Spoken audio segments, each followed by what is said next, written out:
So, good evening students once again to our series of most important questions with respect to prelims 2024. So, we have started yesterday. If you have not seen the first lecture, please go on see on the YouTube.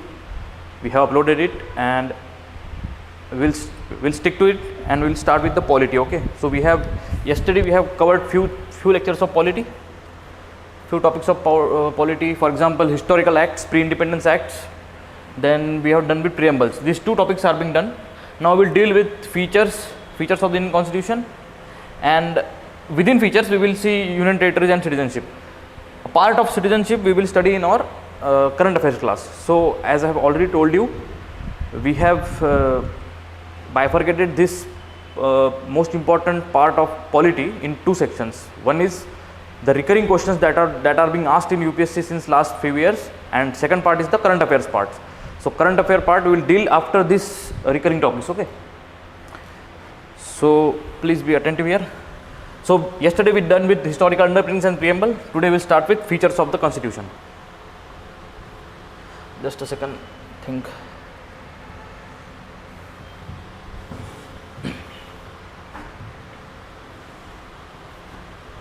So yesterday we will deal with the first two topics. We will go for the features of the Constitution. So in features, the main thing that this topic is divided is under three categories per se.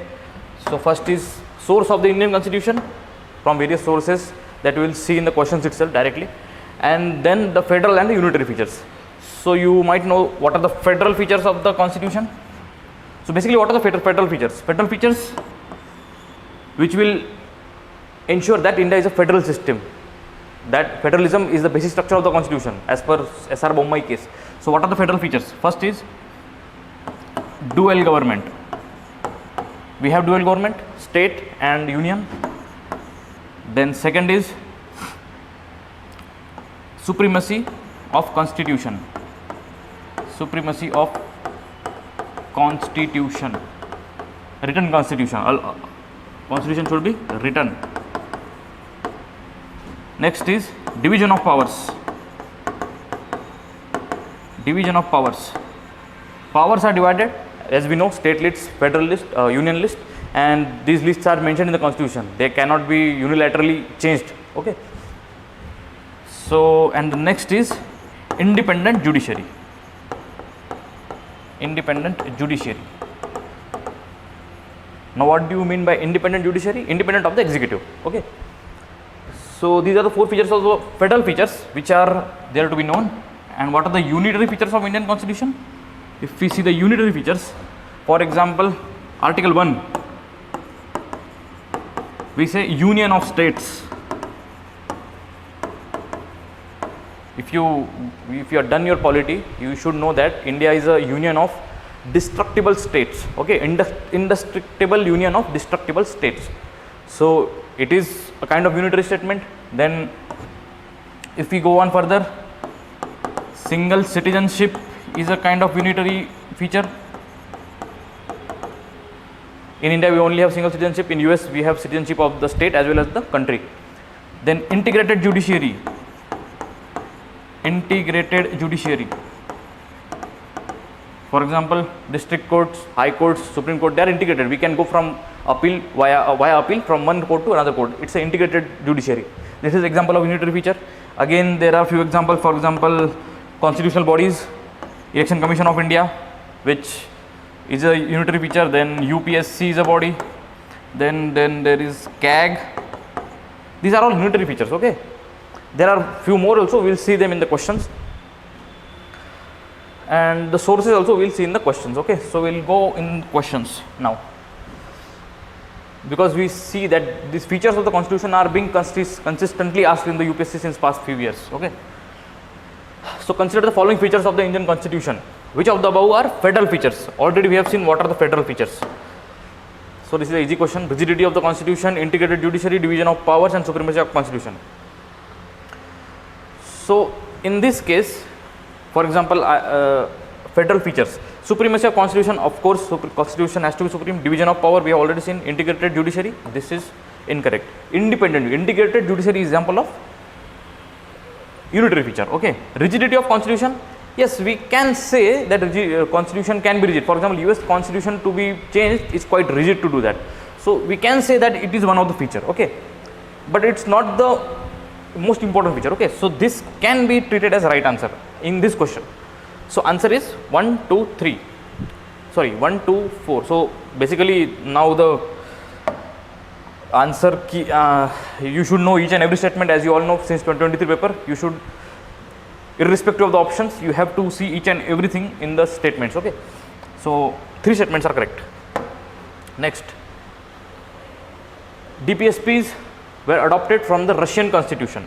Now we are here for the sources of the constitution. So for example, DPSP, talking about directive principles, they are not adopted from Russian constitution. This is wrong. We will see. Fundamental rights were adopted from British constitution. This is also wrong. And judicial review was adopted from the German constitution. This is also wrong. So everything is wrong. Okay, so this should be none of the above. So answer is none of the above. Forget about the correct statements. None of the statement is correct. So basically you should know what is being sourced from other constitution of the world in India. So let us quickly revise it. For example, from US, what we have achieved, we have not copied actually, whatever we see. This is a literature review as such, okay. If you know what you mean by literature review before research paper, so somewhat our constitution makers followed our literature review pattern, and whatever good from other constitution they have incorporated in our constitution, okay. So from USA, what we got preamble, we got fundamental rights, then we got judicial review of Supreme Court, as we all know, judicial review system. Then we got president acting as commander-in-chief, as you all know, president acting as commander-in-chief of all forces. This is also part of US. Then equal protection of law. This is Article 14, also from US. Then if you say vice president office, also from US, and few more things are there. So we will see one by one if there is something in question. Next, for example, from UK, what we have got, UK we have got single citizenship. Single citizenship is from UK. And all the in US, one more thing, all the federal features that we talk about are from US only, okay. So from UK, single citizenship, then equal protection of law, Article 14(2) is this, okay. But Article 14(1), equality before law, this is from UK constitution, equality before law. So we will see what is the difference between this in fundamental rights class, okay. Equality before law, then procedure established by law. This is again related to Article 21. We will see in fundamental rights. Then office of speaker, if you know, office of speaker is adopted. Then writs, Article 32, writs are adopted from here, UK constitution. There are few more things, we'll stick to these are the main things. Then further,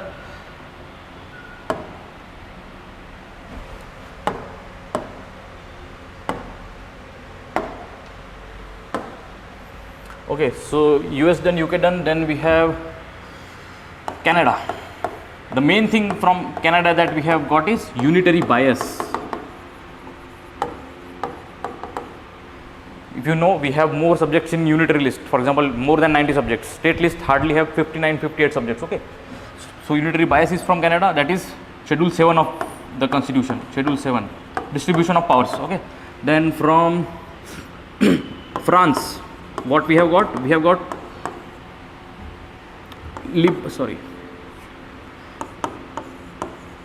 liberty, fraternity, okay. Then from USSR, Russia, we have got fundamental duties, planning commission, etc. Then from Ireland, Irish constitution, we have got DPSP, directive principles. Then president election process is from Ireland. And as we know, Rajya Sabha nominations are also from Irish constitution. Then we have South Africa. South Africa, we have got amendment procedures. Amendment procedure is from South African constitution, while Rajya Sabha election is also from South Africa. Australia, if you know Australia, we have got concurrent list. Concurrent list is from Australia. Joint sitting is also from Australia. And free trade and commerce is also from Australia. Okay, so these are few countries that you should know. One more thing, Germany. Germany, we have got emergency provisions. Okay, so these are the things that you must know. Let us go on to the question again. So directive principles were adopted from Irish constitution, not Russian. Fundamental rights were adopted from US, not British, and judicial review also again from US. So none of the statement is correct. Forget about the options. Anyways, you don't need the options now, okay, after 2023 paper. So what is the difference between Indian and British polity? So the Indian system is based on doctrine of sovereignty of parliament. And while parliament is not supreme Britain, so this statement is actually reverse. Indian system is based on doctrine of sovereignty of constitution, while the British system is based on supremacy of parliament. So this is wrong. India is basically sovereignty with respect to constitution, while British parliament is supreme there, not constitution. There is no constitution in written constitution in Britain, as we all know. Then second, India does not have the system of legal responsibility of the minister, but Britain has. This is correct statement. Legal responsibility means they cannot be sued for whatever laws they made in the parliament. For example, in Britain, ministers have to countersign whatever the law they do, so they are held responsible. In India, it is not such. Okay, so second statement is correct, first is wrong. So this principle, India's system based on doctrine of sovereignty of constitution, this comes from Dicey's rule of law. Dicey's rule of law. This is UK based. So there are three laws here. First, no person can be sued for whatever he has not done illegal to the constitution unless he has done the trial of it. Okay. Second is supremacy of parliament, which is a British thing. We does not follow supremacy of parliament, we follow supremacy of constitution. So from Dicey's rule of law, this statement is wrong. Which of the following statements regarding democracy are right? So it is a form of government that guarantees economic development. Okay, it seeks to promote and accommodate social diversity. It aims to promote dignity and freedom of its citizens. So in India we have democracy. So just put India in this context and see what answer it comes. So does India aims to promote dignity and freedom? Yes, of course. So this is right. Does India seeks to accommodate social diversity? Of course, this is also right. Guarantees economic development. Problem is this guarantee word. If the statement would have been promote economic development, that would have been right, but you cannot guarantee economic development in any case. Okay, so this is wrong. Two statements are correct. So answer is only 2. So there is a border dispute between India and neighboring country. If that neighboring country is supposed to be X, if that dispute has to be resolved without India having ceding its territory, ceding any of its territory, it can be affected by. So if border dispute has to be solved without ceding territory, it can be achieved directly by executive order. Okay, so answer is an executive action without need of amendment of any constitution. But if we have to cede any territory to another nation, then it has to be done by constitutional amendment as per Berubari Union case that we have already seen in last class. Okay, so Berubari Union case says that if you need to cede any territory to another country, you have to pass a constitutional amendment. Otherwise, if there is just a dispute between the border, you can directly do it by executive order. So answer is B.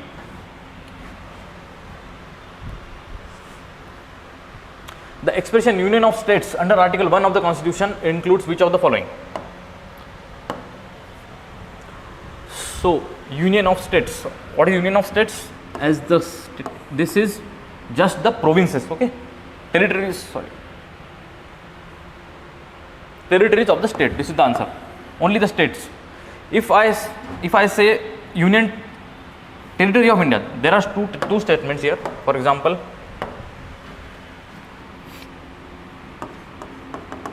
Union of States and Territory of India.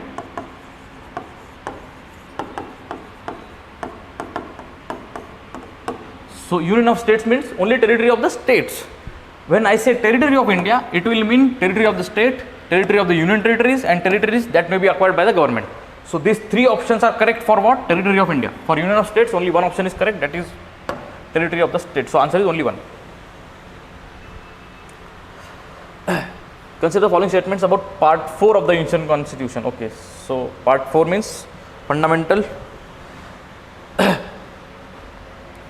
rights. Sorry, DPSP. Part 4 is DPSP. Fundamental rights is part 3. You should know the parts. So this part, that is DPSP, adopted from Irish Constitution. We have already seen it. This is right. This part is non-justicable in nature. Okay, we will see this detail in DPSP. Yes, this is non-justicable in nature. Article 37. You cannot go and ask the DPSP to be implemented. Okay, this is the. Okay, we will see that in DPSP part. This part resembles the instrument of instructions enumerated in the Government of India Act 1935. Yes, we have seen 1935 Act yesterday. It has a thing called as instrument of instruction. This resembles our DPSP. So all the statements are correct. Consider the following statements about distribution of legislative subjects between the state legislature and parliament. Distribution of legislative subjects. So this question is regarding Schedule 7. You should know all the schedules also. Okay. The subjects in the concurrent list are more in number than in state list. You should at least know which has more numbers. Okay, you need not to know exact number, but at least the number. For example, union has the highest number, above 90. Then the states nearly 60, and then the concurrent list, which is less than 50. So concurrent lists are more in number? No. Concurrent list is less in number. Constitution expressly states that the union list prevails over the state list. This is actually correct. Go and check Article 246 if I am not wrong. It clearly said that union list is constitutionally prevailing over state list. Constitution expressly states that. This is correct statement.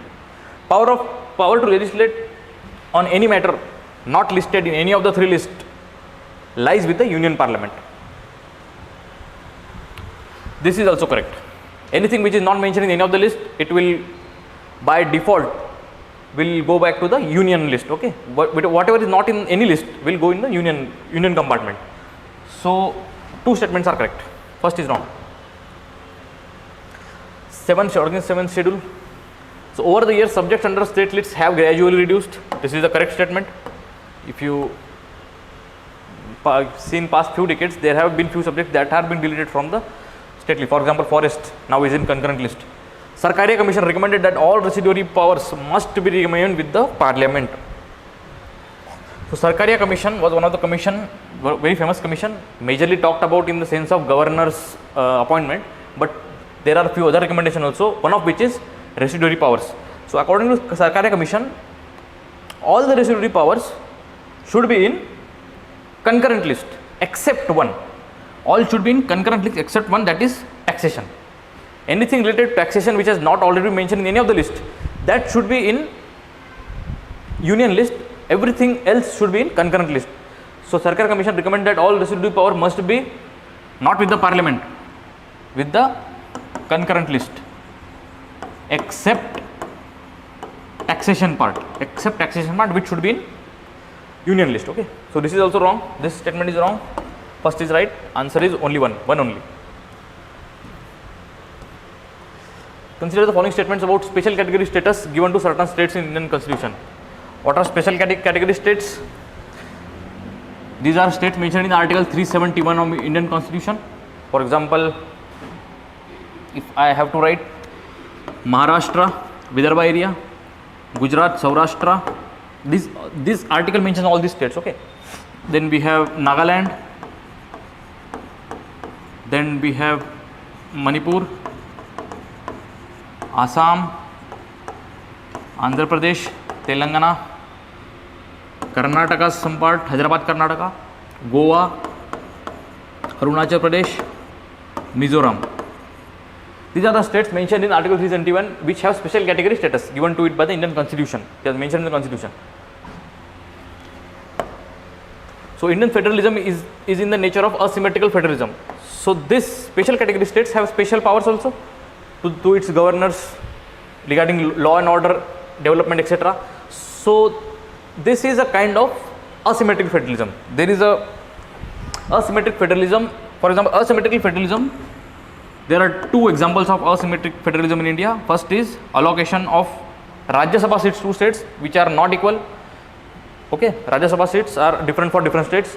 So Rajya Sabha seat allocation, this is one example, and next example is this special category states, Article 371. These are the two examples of asymmetric federalism. So first statement is absolutely correct. Second, in India, different states possess different powers and some states have more autonomy than others. This is what the special category 371 article says. This is also correct. So answer is A, both 1 and 2 are correct, and statement 1 is correct. Statement 2 is correct explanation of statement 1. Okay. Next, which of the following is essentially not a feature of federal polity? So dual citizenship is a feature of federal polity, as we all know. Single citizenship is a feature of unitary polity. This is right. Independent judiciary, this is also correct. Supremacy of constitution, this is also correct.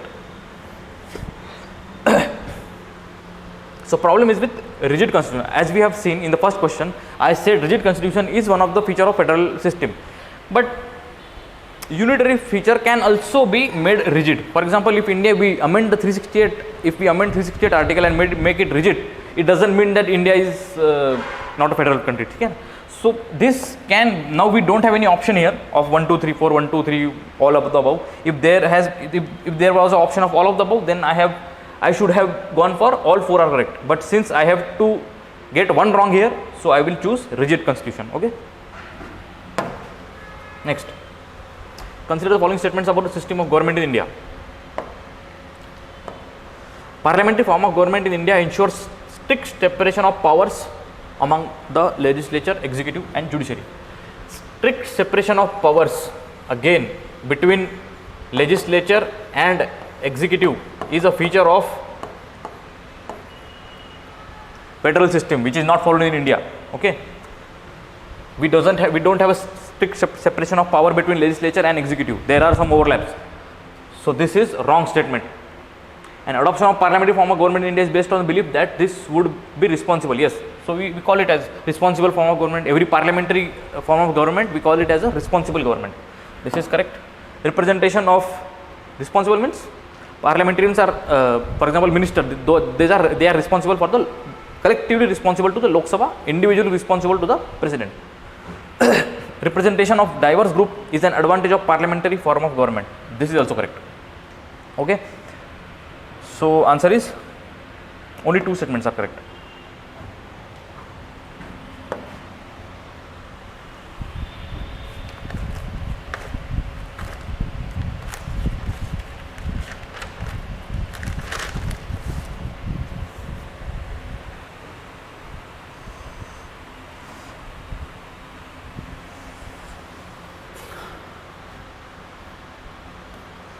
Supremacy of the constitution is a supporting factor for federalism in India. Supremacy of constitution is a supporting factor for federalism in India. Yes, this is a feature of federal feature. Supremacy of constitution, of course, correct. Independent judiciary is a unitary feature of Indian political setup. Again, independent judiciary is not a unitary feature, it's a federal feature, but still India follows it. Okay, so this is wrong. This should be a federal feature. Supremacy of constitution, of course, federalism. So first is right, second is wrong. Which of the following is the not feature adopted from the US Constitution? As you all know, fundamental rights are adopted from US Constitution. Judicial review is also adopted from US. Independence of judiciary is also adopted from US. This is a federal feature. Okay. Fundamental duties, these are not adopted from US. These are adopted from USSR, Russia. So these are the things that you should know. Federal and unitary features, you should be knowing them. rather than knowing them, you should be able to answer it on by presence of mind. Okay, you need not to mug up, just apply few things, what can be federal, what can be unitary feature, you can get it. Okay, so we are done with features. We have seen some part of union and its territories. Citizenship, we will see this feature in the current affair class. Okay, after this all are done, we will see citizenship in the current affair class. So let us now switch over to the union and state executive. So union executive, we see majorly questions are asked around president only. We hardly see any question on vice president. Yes, there are few on council minister and PM, and attorney general, hardly any question here also. So we'll just quickly go through few of them. For example, attorney general. Attorney general is the highest law officer of India. Okay, he is appointed by, actually I have not included any question on attorney general, that's why I am just quickly revising it. Attorney general appointed by president.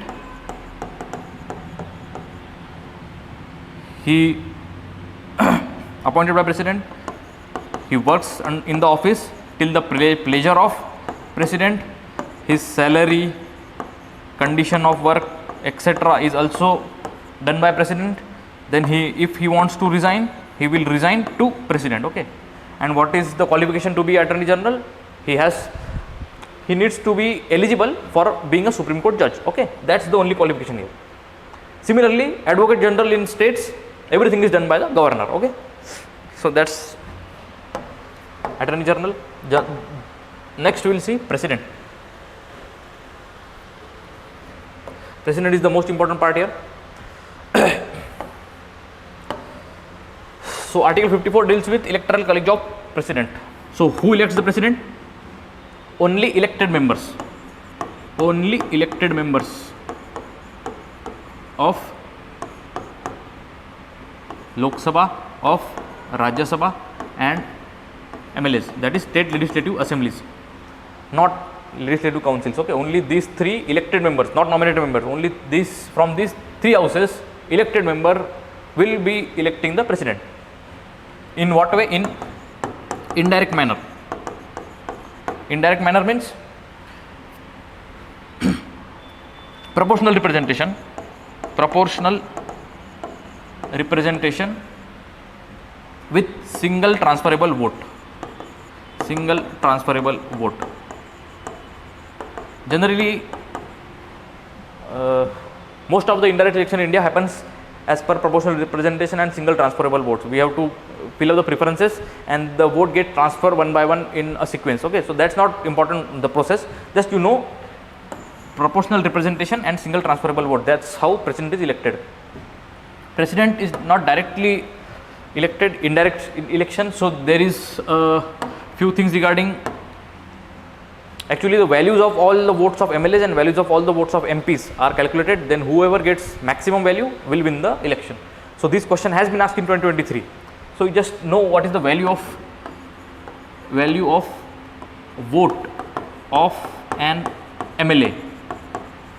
Value of vote of an MLA is equal to population of the state from where this, with a particular state, I am talking about MLA of a particular state, population of the state divided by 1000 upon number of seats, number of MLAs. Okay, so this will give value of vote of an MLA. So we can safely say that value of vote of an MLA differs from state to state. And on this a question was asked in 2023. Okay, so this different value of vote of MLA from Maharashtra will be different, value of vote of MLA from Tamil Nadu will be different. Then value of vote of an MP, value of vote of MP is equal to total value of vote of all MLAs. Just a second, I will recheck if I am wrong, right.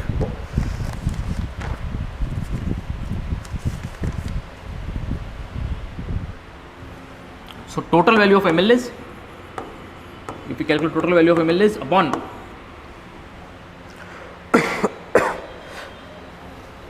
in a state upon total number of MPs in that state, total number of MPs, maybe Lok Sabha or Rajya Sabha. Okay. So value of every MP is the same. Value of MP from Rajasthan is equal to value of MP of Maharashtra. Okay. So this is regarding electoral college. Then we'll switch over to qualification. Now we all know the qualification of president. He has to be citizen of India. First is citizen. Then no office of profit.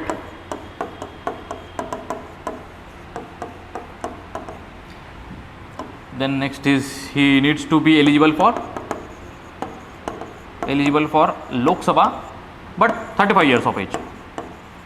And he has to be 35 years of age. This is the qualification for president. Impeachment process, as we all know, impeachment process, Article 61 clearly said that there are two houses. In any house, impeachment can be started. For example, if Lok Sabha starts the impeachment process, it will be called as a preferred house.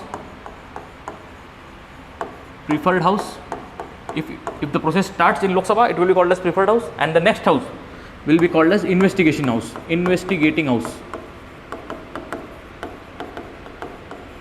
And if the procedure starts in Rajya Sabha, then that house will be called as preferred house, and Lok Sabha will be called as investigating house.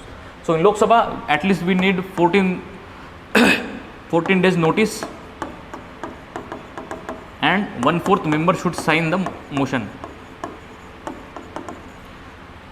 Okay, and then only motion will be set for debate in the parliament, Lok Sabha, and Lok Sabha will vote it for absolute majority. Absolute majority, that is 2/3 of the membership. 2/3 of the membership. Absolute majority. Only one time absolute majority is in constitution, that is for removal of president. Okay. Similarly, now the case will go to Rajya Sabha. Rajya Sabha president will have a choice to give his own opinion regarding the thing, and he can defend himself there. And again, if by absolute majority bill passes there, president stands impeached. Okay, but hardly any president have been impeached in India. And for what president can be impeached? President can only be impeached for violation of constitution. That's it. Not for any other case. Okay. Then the last thing that we should know about the president is Article 74, aid and advice.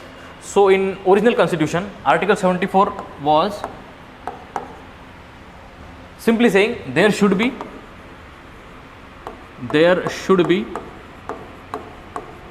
Council of Ministers for aid and advice of president. Aid and advice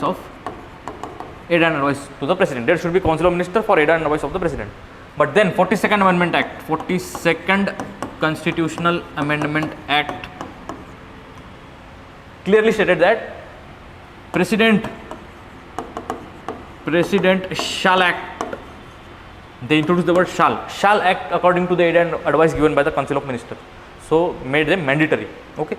But then 44th Amendment Act again changed the language of this article, and says yes, there should be Council of Ministers for aid and advice of the president, but president can ask for reconsideration of the advice, and that advice can go back to the parliament, to the Council of Ministers, and then Council of Ministers, if again advise president on some such matter, then president has to abide by that. Then president shall act according to the aid and advice. So initially, president can resend that advice to the ministers. Okay. So this is the condition now for Article 74. So let us see a few questions regarding president and other executive powers. Okay. There are a few more things we need to know about the president. Legislative power of the president, for example, session, summoning a session after each general election, after in fresh year. Summoning of the session has to be done by president, is a legislative power. Then proroguing a session, after session is done, proroguing a session. Summoning, proroguing, then a dissolution of the Lok Sabha is also done by president. Okay, these are the legislative powers. One more legislative power is ordinance making power. President can, Article 123, president can issue ordinance if any of the house is not in session. No need that both the house are not in session. If one of the house is not in session, president can issue the ordinance, of course on the advice of Council of Ministers. So these are legislative powers. Then there is something called as veto power. That is, president can veto something, can hold on to something. Okay, veto power means, for example, there is something called as absolute veto. Then there is qualified veto. Absolute veto, qualified veto, suspensive veto,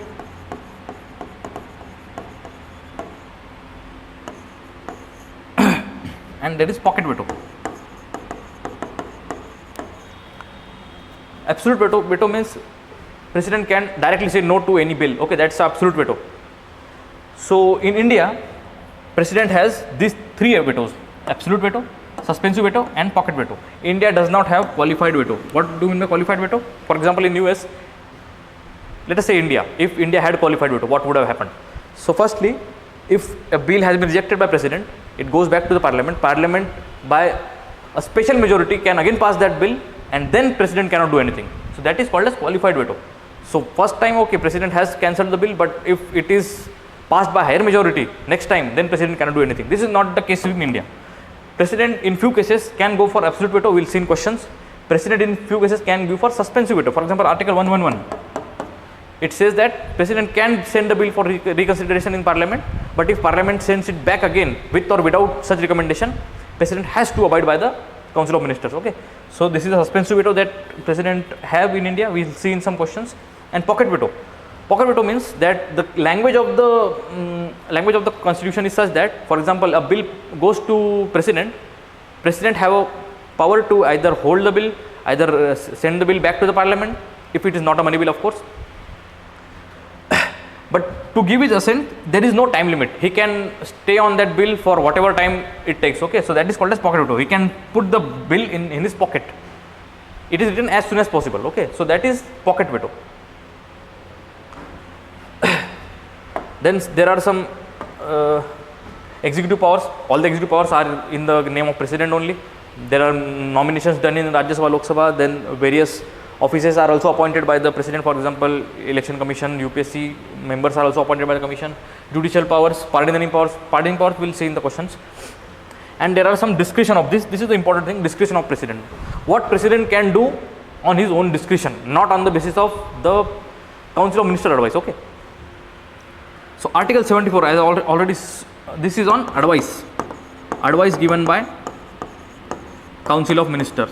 So if we have just now seen this Article 74, if any advice is given to the president can send back that advice, okay, on his own discretion. He need not to ask anybody, and then that advice can again be given to the president. Then he has to abide by it. Article 111, suspensive veto. I have already told you just now. This is regarding bills. If president can send the bill for reconsideration in parliament on his own discretion. Then Article 201. This is regarding the state. If a bill from a state is reserved by governor for the president can resend back the bill, okay, that his own power. And if the bill is again passed by the state legislature and again is in front of the president for accent, then there is nothing given in the constitution what he should do now. So that means that on state bills, president have absolute veto. If he says no, it means no. Hung house, for example, not clear majority for any party, then it's on president discretion who to make prime minister. So these are few discretion on which president can act upon. Then there are some privileges to president. For example, Article 361. Same privileges are also applied for the governor also. Okay, so I will not talk about separately on governor.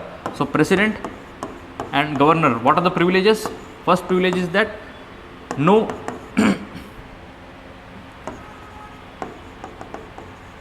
criminal proceedings while he is in office. no arrest while he is in office. Third is no civil proceedings. No civil proceedings while he is in office except on 2 month notice. Except on 2 months notice. Then criminal proceeding can civil proceedings can be started. 2 months notice, except on 2 months notice. Okay, so these are the few privileges that governor and president have according to Article 361.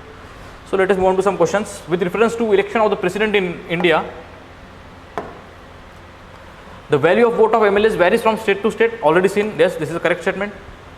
The value of vote of MPs of Lok Sabha is more than value of the vote of MPs in Rajya Sabha. I have already told you, whether it be Lok Sabha or Rajya Sabha, and value of vote of an MP, member of parliament, is same, irrespective of whether he is from Lok Sabha or Rajya Sabha. Okay, so this is actually equal, not more. So answer is only 1. Next, consider the following statements regarding sessions of the parliament. The constitution provides that speaker shall from time to time summon and prorogue each house of the parliament.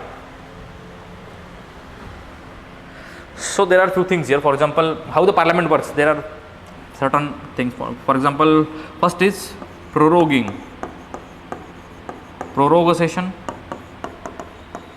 dissolve a session, then there is adjournment of a session, and there is adjournment sine die.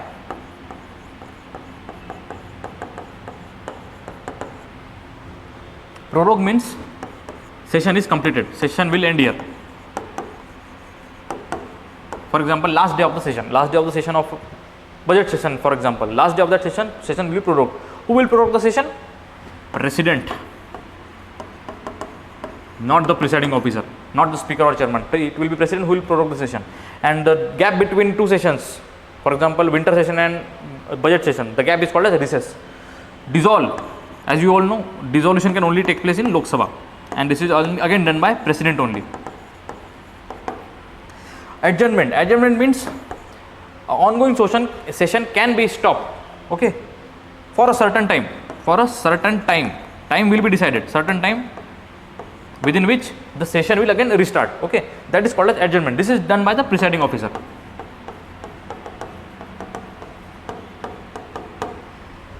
In certain time there is a actual time given when to restart the session, okay, that is called as adjournment. You have majorly seen in the news, house is adjourned for 2 hours, house is adjourned for the day, okay. So basically what that means, the house will restart again tomorrow morning. Adjournment sine die, this is also type of adjournment, but no recall time, there is no recall time. We don't know for how much time the house will be remain suspended. This is again done by presiding officer, not the president, okay. Now let us see the question. The constitution provides that the speaker shall from time to time summon and prorogue each session of the parliament. This is correct. It's the president's job to prorogue and summon session of parliament. Dissolution by the presiding officers ends the life of the house of the people. House of the people means what? Lok Sabha. Lok Sabha dissolves after dissolution, of course. This is also correct. This is partially correct. Presiding officer never dissolves, it is the president. President will dissolve, so this is wrong. Always dissolution by president, so this is wrong. First is right. Adjournment refers to a suspension of sitting of the parliament by the presiding officer. Up till now this statement is correct. For a definite period of time. Yes, adjournment refers to definite period of time. Adjournment sine die, this means no definite period of time. So this is correct. First is correct. Answer is only 2. Members of state legislative assembly can participate in the election of which of the following? So basically they are asking about electoral college of various members. For example, state legislative assembly. State legislative assembly can participate in members of legislative council, MLC, of course. For example, 1/3 of the members are elected by the MLAs in legislative council. We will see this in state legislature, okay. We will see in detail. Members of Rajya Sabha, of course, members of Rajya Sabha are actually elected by the state legislative assembly only. This is also correct. So this is also correct. This is also correct. President of India, of course, President of India has elected members of legislative assembly. Vice President of India, no. Vice President of India has only all the members of parliament, all members of parliament, only parliament, not state legislature, okay, only Lok Sabha and Rajya Sabha, be it nominated or elected, you don't have to worry about that. So this is wrong. Answer is 3 statements are correct. With regards to ordinance making power of the president, consider the following statements. So ordinance making power, president can issue ordinance on the request of Council of Ministers when the house is not in session. Okay. So that ordinance is as good as a law. Okay. So whatever you see here, you can apply directly to the law. For it can repeal or modify any act of the parliament. Of course, it can repeal, modify any act. It can be issued retrospectively. Yes, it can be issued retrospectively. For example, any amendment regarding civil cases, retrospectively before date. For example, amendment is happening now, act is being passed today, it can have effect behind it. Okay, it can have effect from previous years also. It can be issued on subjects enumerated in the state list under ordinary circumstances. This is wrong. Yes, president can in certain situation can issue ordinance on the state list also. In what conditions? For example, during national emergency, during state emergency. Okay, for emergency condition we can say that president can issue ordinance in state list, but not in ordinary circumstances. So answer is only 2.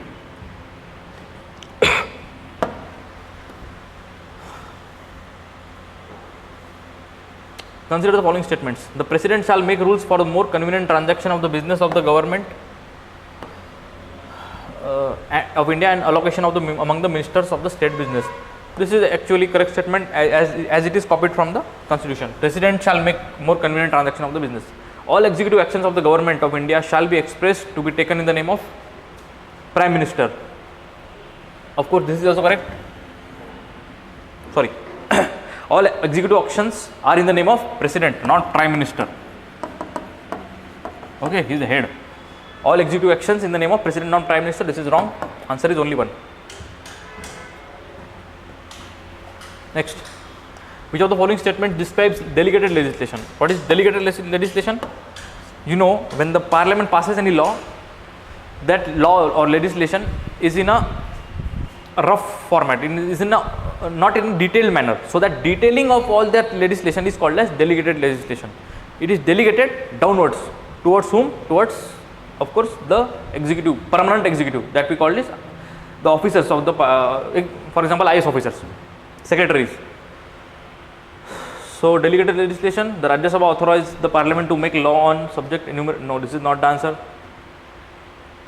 So answer must be this. The group of states. This is the delegated legislation. The parliament makes law in a skeleton form, authorizes the executive, permanent executive, IS officers, the secretaries, to make detailed rules and regulations within the framework of the parent law. This is called as delegated legislation. Okay.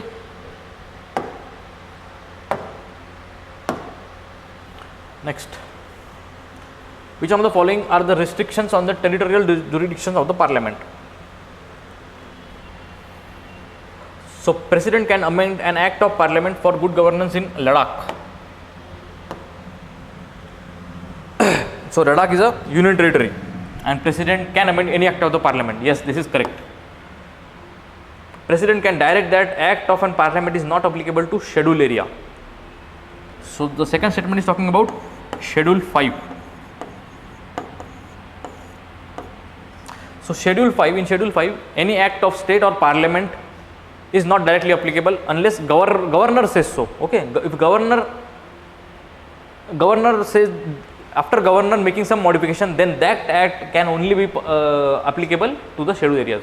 So this is not the president, this should be governor. Okay, in schedule 5. So this is wrong. Governor of Assam can direct that act of parliament is not applicable to a tribal area. Now this statement is regarding schedule 6. We will see these schedules in the last class, the miscellaneous class. Okay, but still I am telling you, governor of Assam can direct the act of parliament is not applicable to the area. Yes, in for example schedule 6 there are 4 states: Assam, Mizoram, Tripura and Meghalaya. Okay.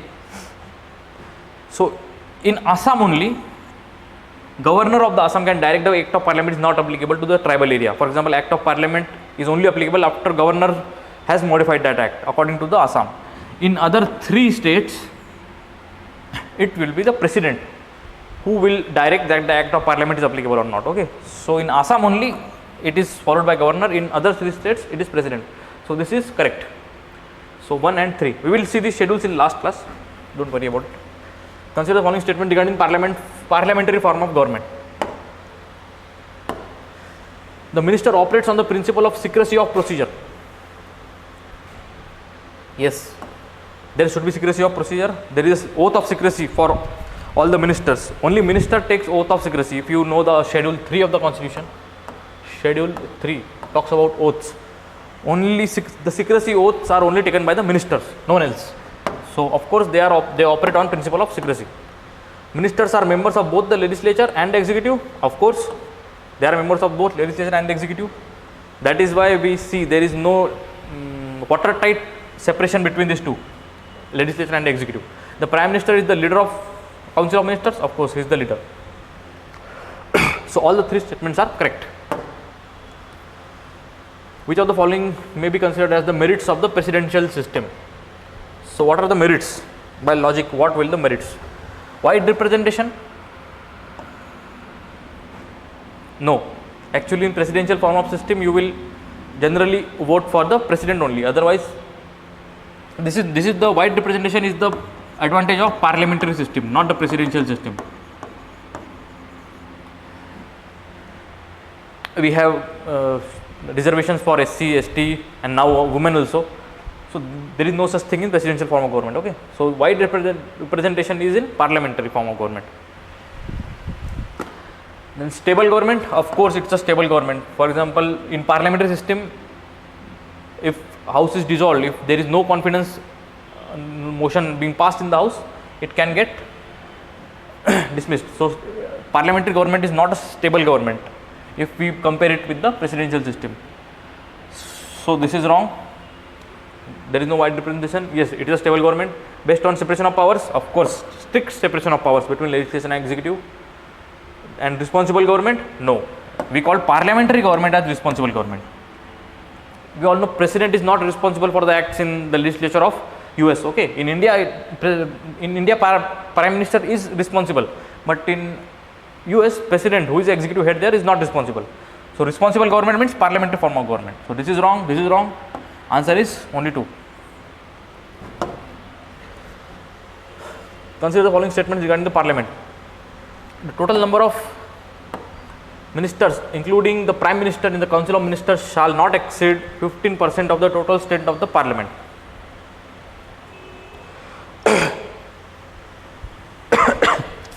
This is according to 91st Constitutional Amendment Act.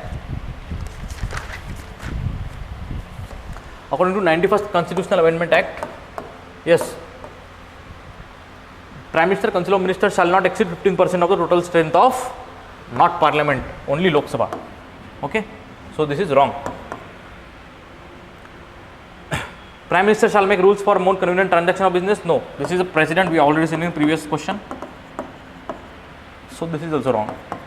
Person who is not a member of either house of the Parliament can also be appointed as a minister. Person who is not a member of either house of the Parliament can also be appointed as minister. This is also correct. For example, Honorable External Affairs Minister Jai Shankar was not a member of either house of the Parliament when he was elected.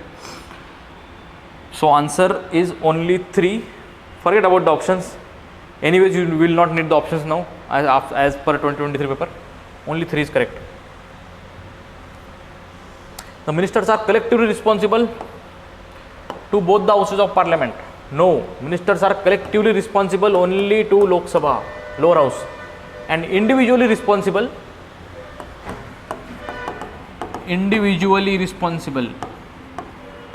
to president. Okay, so this is wrong. The executive cannot collect any taxes or incur any expenditure without the approval of Parliament. This is also correct. expenditure from consolidated fund of India will require approval from the parliament, will require an act. So second is right, first is wrong. The impeachment procedure, we have already seen what is impeachment procedure. Impeachment procedure of the president is of quasi judicial nature. Yes, it's, for example, the second house is investigating house, so that is a quasi judicial nature. The constitution has named Rajya Sabha as the investigating house in the procedure of the impeachment. This is wrong. Investigating house is the second house. If a motion to impeach president is brought in Rajya Sabha, it will be called as preferring house, then it will go to Lok Sabha, then that Lok Sabha is called as investigating house. So whichever house is second house will be called as investigating house. So only first is wrong, first is right. Consider following statements about the powers of president. President can use the absolute veto only against the private member bills. So we'll see what absolute veto means. We know what is absolute veto.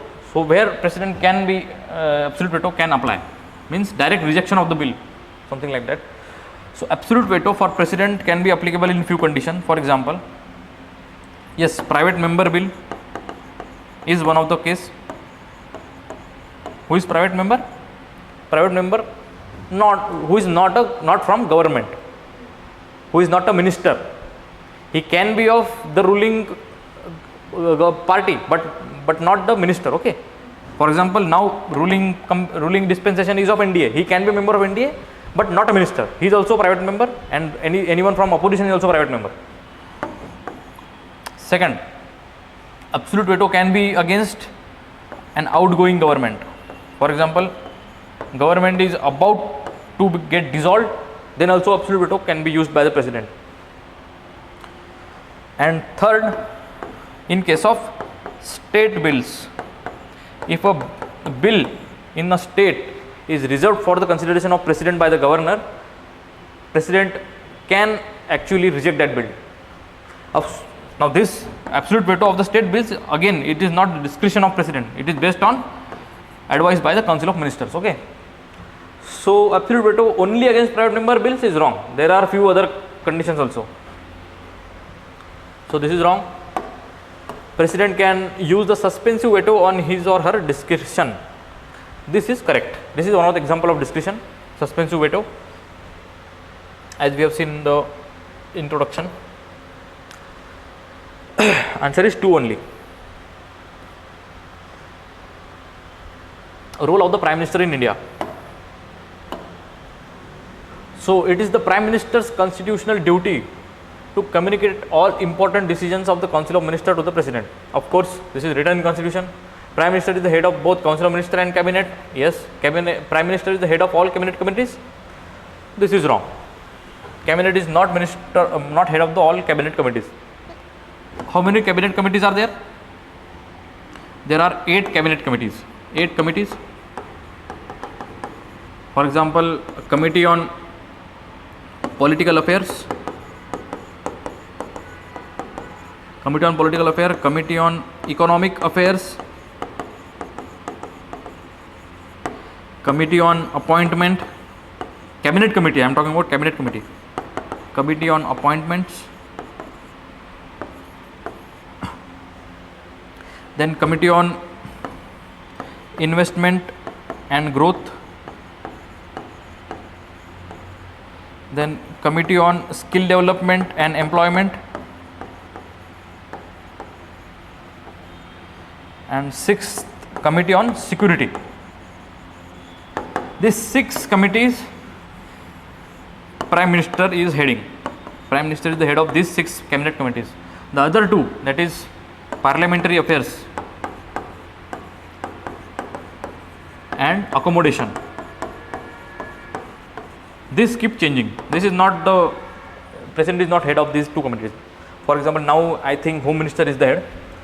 So only these 6 committees, Prime Minister is the head.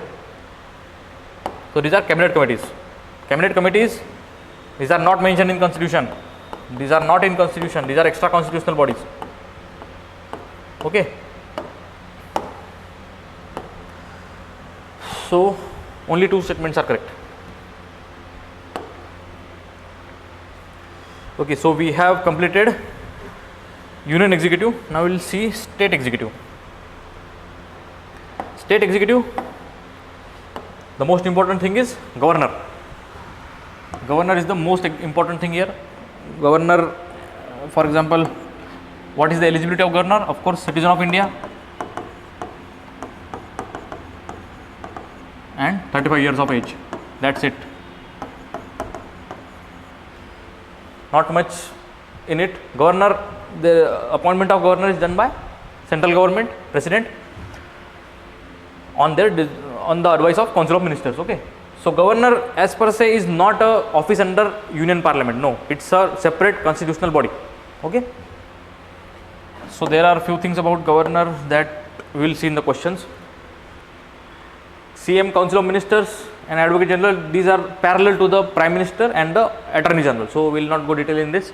So governor, if we see governor, there is no impeachment process, no clear appointment process. So there are few commissions on how to appoint governor. For example, there is Sarkaria Commission and there is Panchi Commission, who has given certain recommendation how to appoint the governor. These are commissions. For example, they say governor should be from outside the state, not of that state, outside the state. Then he should be eminent person. Then he should be away from politics, away from active politics. Okay. Then 5-year fixed tenure should be there. 5-year fixed tenure should be there. Yes, governor do have a 5-year tenure, but that is to the pleasure of president. We know how governors are being removed and replaced in this current time. Okay. 6th, okay, 4th, 5th. There should be an impeachment process. Impeachment process for governor also, as we have seen in president case. 6th, one more thing was added by Sarkaria Commission, that governor should be appointed based on committee of 3, that is CM, Rajya Sabha chairman and Lok Sabha speaker. He recommended that there should be committee of 3 that would decide the governor. So these are the few things that has not been taken into consideration by any of the government, but should be done. So let us move on to some questions. So whatever not seen in detail, you will see in the questions itself. With regard to exceptions for Article 14 in the equality, criminal proceedings cannot be instituted against president of governor during their term of office. This I have already shown you the privileges of governor as well as president. No criminal proceedings when they are in the office. No criminal proceedings. No arrest also. No person shall be liable to civil criminal proceedings in court with respect to a publication of any report, proceedings of their houses of parliament, either house of the legislature of the state. This is also correct. This is according to 44th Amendment Act. This is freedom of press. No person shall be punished for anything reported on Lok Sabha or any reported on House of Parliaments or states. Diplomats and staffs enjoy immunity from civil criminal proceeding. This is also correct. All the 3 statements are correct. This thing is regarding immunity, we have already seen. Governor exercise his or her constitutional discretion. Now this is, you are talking about governor's discretion. We have already seen president's discretionary power. Similar powers are given to the governor also. For example, dissolution of state legislative assembly if council of ministers has lost its majority. Of course, then governor is the only one. He will only decide what to do. So it's a discretion of governor. Recommendation for imposition of president's rule. Of course, he will decide whether president rule should be applied or not, and then according to that he will ask the president. So this will be only done for what? For constitutional breakdown.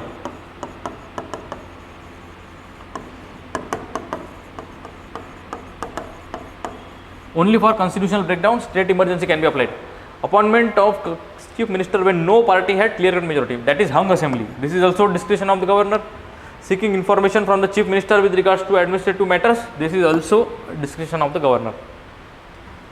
Okay, so these four things governor can do on his own, no need of any suggestion or recommendation. So all four are correct. Anything else we can add here? Yes, we can add one more thing here. What is the discretion of governor? Of course, the same thing. The advice of council of minister can be written back by governor. Then any bill passed by legislative assembly can be sent for reconsideration. That is also discretion. One more discretion is governor can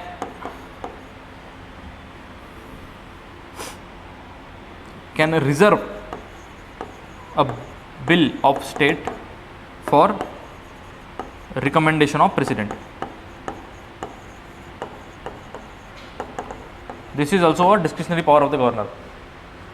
Okay, there are few conditions here, but still it's a discretionary power. So next, financial power of the governor. He can make advances out of the contingency fund of the state. Of course, its contingency fund of union is under president, contingency fund of state is under governor. A bill imposing fines or other pecuniary penalties can be introduced in the state legislature only on his recommendation. Actually, only on his recommendation will require it to be a money bill, and a bill imposing fines and pecuniary penalties is never a money bill. It is not a money bill. So no requirement of his recommendation. So this is wrong. This is right. He is the final authority of deciding a bill as a money bill. Now, if you know the process of money bill to be decided as a money bill or not is strictly to the speaker. Speaker will decide, not the governor. This is also wrong. So only one statement is correct. The power of governors to grant pardon does not extend to the death sentences. So here we are talking about pardoning power. So there are few judicial powers to president and governor. One of them is pardoning. What do you mean by pardon? Pardon means complete pardoning of the sentence. He will be released from everything. Okay. So these few judicial powers are judicial powers of president and governor. First is pardoning, that the sentence will be done away with. Okay. Second is commute. Commute means, for example, a person is being given death sentence. If the death sentence is commuted, the death sentence will be converted into life imprisonment. Okay, so the nature of the punishment changes here. Then there is remission, remit. Remit means if life imprisonment is given, it is converted into 7 years imprisonment. That is called as remission. Same punishment reduced. Okay. Remission. Then there is respite, reprieve. There are a few other things also, but these are the three main important things. So regarding pardoning power, president can pardon a death sentence. Okay, but governor cannot. Governor cannot pardon a death sentence. Governor can pardon others, life imprisonment, etc., but not death sentence. Okay, only president has the power to pardon the death sentence. So the power of governor to grant pardon does not extend to the death sentence. This is correct statement. This power is only to the president. The president and governor have power to commute death sentence. Yes, death sentence reverse to life imprisonment. This can be done by governor or president. So this is also correct. President and governor both have power to commute the death sentence. Commute means change the type of punishment. Commutation of a sentence changes the character of the punishment into a lighter one. This is also correct. All three are correct. And all this power, pardoning power, commuting, remission, these are not discretionary power of governor or president. These are all dependent on Council of Ministers recommendation. And this is as per I think Maru Ram case. Okay, let us see. Or Eppuru Sudhakaran case. Eppuru Sudhakaran case of yes, Eppuru Sudhakaran case was for judicial review of pardoning, not for we will see what are the recommendation. Let us see the next question. Consider following statements. The Constitution mentions that governor shall act on aid and advice of the Council of Ministers. Now you know Article 74 states President shall act on aid and advice of the Council of Ministers, but there is no such statement regarding governor in the Constitution. Okay, so this is wrong. Constitutional doesn't mention it, but if I remove this part and the governor shall act on advice of the Council of Ministers, that is correct statement. Okay, but this is not given in Constitution. Supreme Court in its judgments, many judgments have said that governor shall act on the aid and advice of the Council of Ministers. So it is not mentioned in Constitution. The governor have more discretionary powers than the president as per Article 163. Yes, governor has more discretionary power. Okay, it is directly written that discretion, there is a discretion of any decision that governor takes. If not mentioned in any other part or law of the Constitution, it is under his discretion, but there is nothing to him under president. President does not have any discretionary power directly mentioned in the Constitution. Okay, so you go and check Article 163 and read the last line of it. You will see governor have more discretionary power. Okay, governor pardoning power overrides CRPC 433A. Now this is a bit a current related question. CRPC 433A states that if a person is given life imprisonment,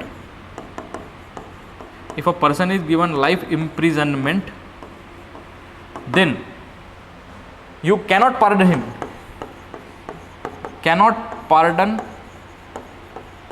him before 14 years of imprisonment. But recent Supreme Court judge has said that governor can pardon before 14 years also. Okay, in case of life imprisonment. So governor pardoning power overrides CRPC 433A. This is the correct statement as per Supreme Court judgment. And discretionary power, this is also right, this is wrong. So answer is only 2. Article 175 mentions governor shall address houses with respect to pending bills. So Article 175 says governor shall address houses with respect to pending bills, and Article 176 mentions governor may address the house at first session of the each year. Now the objective of the question is not to remember the articles. No, this is not the case here. You should know where there is a mandatory provision and where there is a not mandatory provision. For example, governor shall, this act as a mandatory. Okay, and may means it's not mandatory. So what is mandatory? Mandatory is governor this may, for example, this may should be replaced by this shall, and this shall be replaced by this may. Then this article will be correct. Governor may address house with respect to any pending bills, that's discretion of governor on Council of Ministers advice, and governor shall address house at first session of each year and after general election. It's a duty of governor, or you can replace it by president also. Okay, so addressing first session of the house is mandatory for the governor or president, but it is not mandatory to call the house for a pending bill or etc. That is up to discussion. So this is the governor. Okay, so we are done with the governor and Council of Ministers.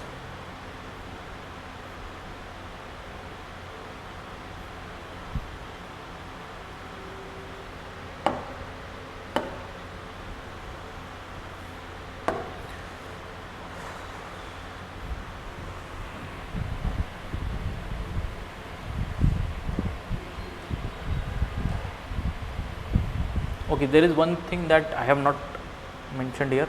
Just a second.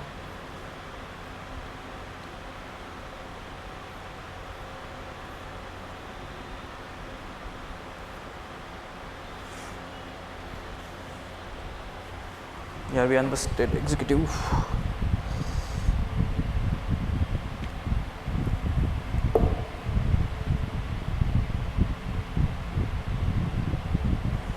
Okay, so I think we are done with the executive states also.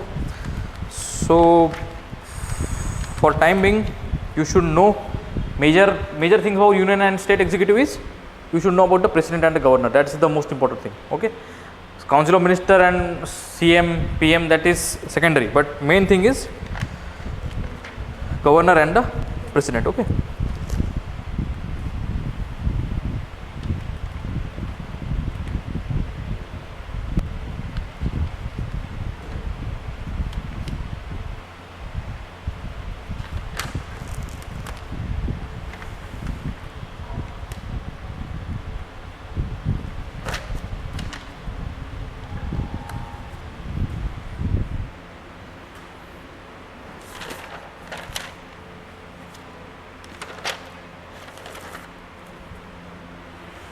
Okay,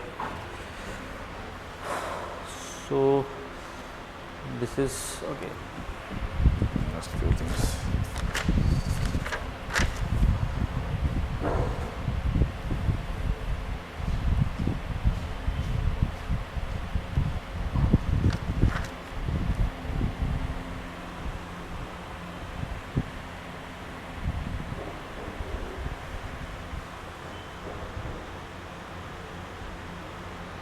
One more thing that you should know regarding nominations, because few nominations are also been done. Recent nominations in Rajya Sabha have been done by President.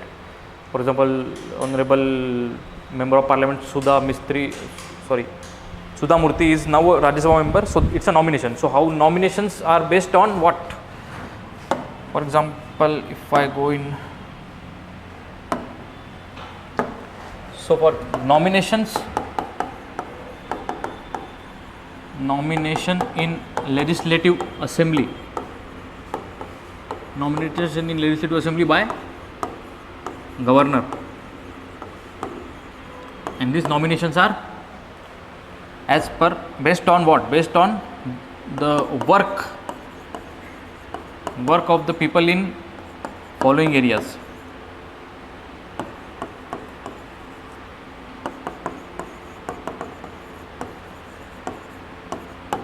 So what are these areas?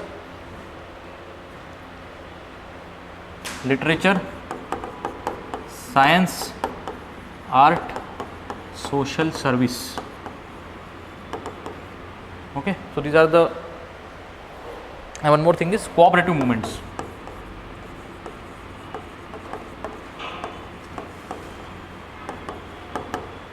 So if governor has to nominate someone, then these are the areas from which people can be nominated: literature, science, art, social service, and cooperative movements. But if president has to nominate, president nominates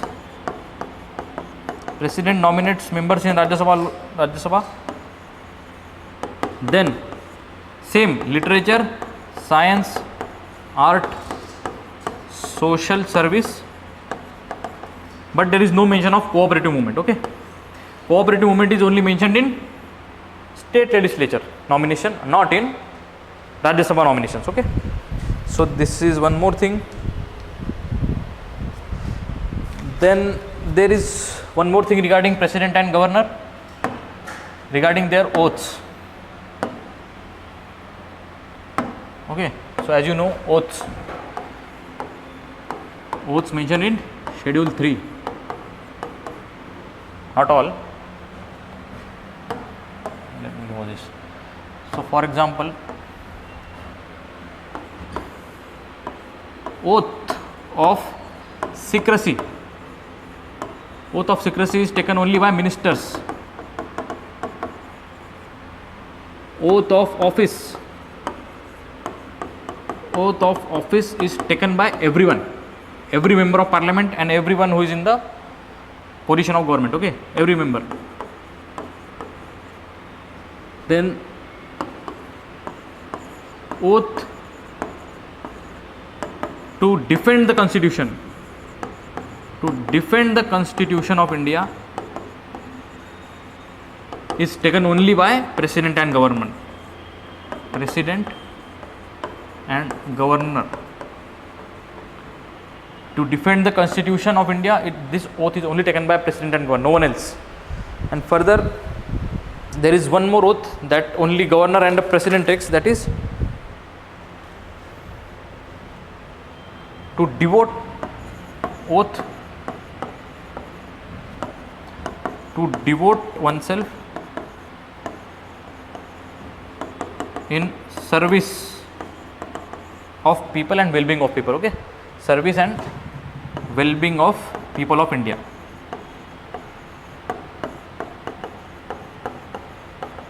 So this oath is also given by president and governor only, not anyone else. Oath of secrecy, all ministers, oath of office, almost every member, but defending the constitution and to devote life for service and well-being of the people of India, this oath is taken only by president and governor. Okay, so this is one more thing that you should know.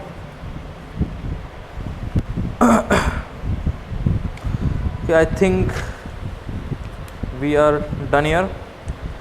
So whatever your queries and suggestions, you may leave it in your comment box, and we will see what happens in next class. I think in next class we will deal with, just a second.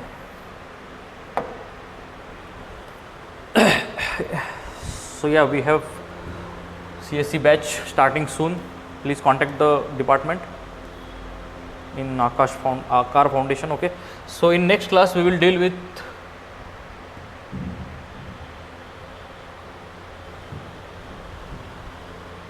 so far now we are done with historical underpinnings, preamble, features of constitution, union and territories, citizenship, union executive, state executive.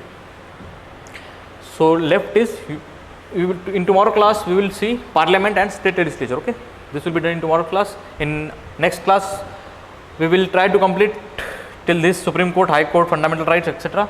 and one more class for this thing. So in hardly 2 or 3 sessions we will be able to complete the system, and then we will go to current affairs. That is the most important thing that you should not miss. Okay, so just a thing.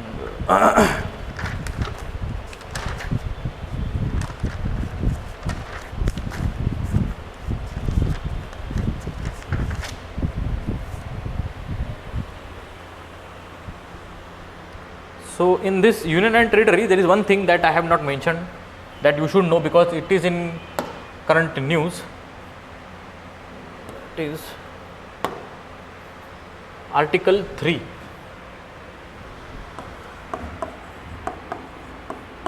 Article 3 means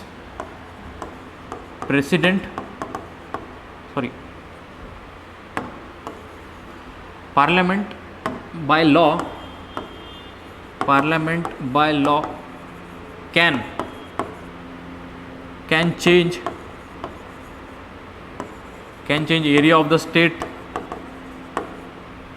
diminish the area, increase the area, change the name of state,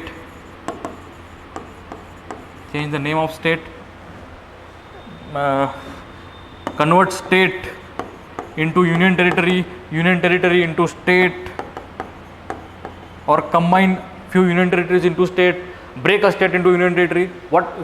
All things can be done by parliament's law only on recommendation of president.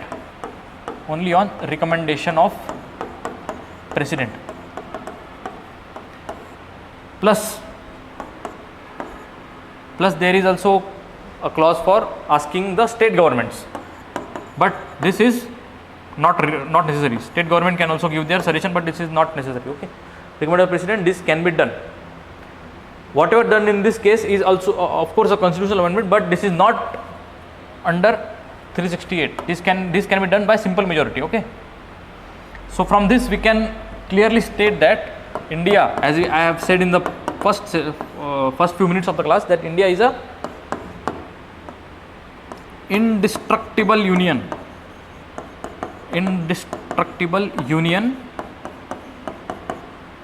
of destructible states. Okay, so states can be destructed, but union cannot be. You cannot secede from India. You cannot say that Maharashtra will become a new country. No, that cannot happen. But Maharashtra can be divided into Vidarbha, Marathwada, anything. This can happen if so. So India is a indestructible union of destructible states. In US, it's a indestructible union of indestructible states. Okay, so that is one thing that you should know. And regarding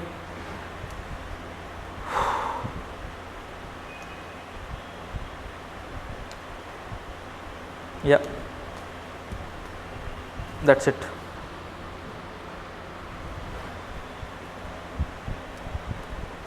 One more thing is there regarding changing of names of, this is the name, changing of names of states, that has to be done by parliament law. But if you have to change name of a district, okay, because if you know, in recent times Ahmednagar in Maharashtra has been changed to Ahilyanagari, okay? So to change the name of the district, to create a new district, this can be done by state law or executive order, anything. You need not to ask the union for this thing, state can directly do it. But if you have to change, name of railway station, any railway station name has to be changed, then you need to take permission from Home Ministry. Okay, this is one condition. So center per se has no role in changing the name of the district or creating a new district, nothing. Only state can do it by a law or as well as executive order. But railway station name has to be changed after getting approval from the Home Ministry. सगळं काही पण करू शकतो, state पण करू शकतो, by law or by executive order, anything. Okay. So I think we should stop here. So in last class I have said you should be thorough with the acts and preamble and the federal and unitary features of constitution. You should know what are federal features and what are unitary features and how to differentiate them, because there are many features that I have not talked here. So there may be new things in your exam, but by logic you should know it. Union and territories, I have given few things on union and territory. Citizenship, as you know, the Citizenship Amendment Act has recently been implemented, not passed. It has been passed since 2 years, recently implemented. So we will see this citizenship in the current affair class, not today, because it will take some time. And union executive, state executive, president and the governor, we have already done it. In next class we will start with the legislature and the parliament. So thank you for today.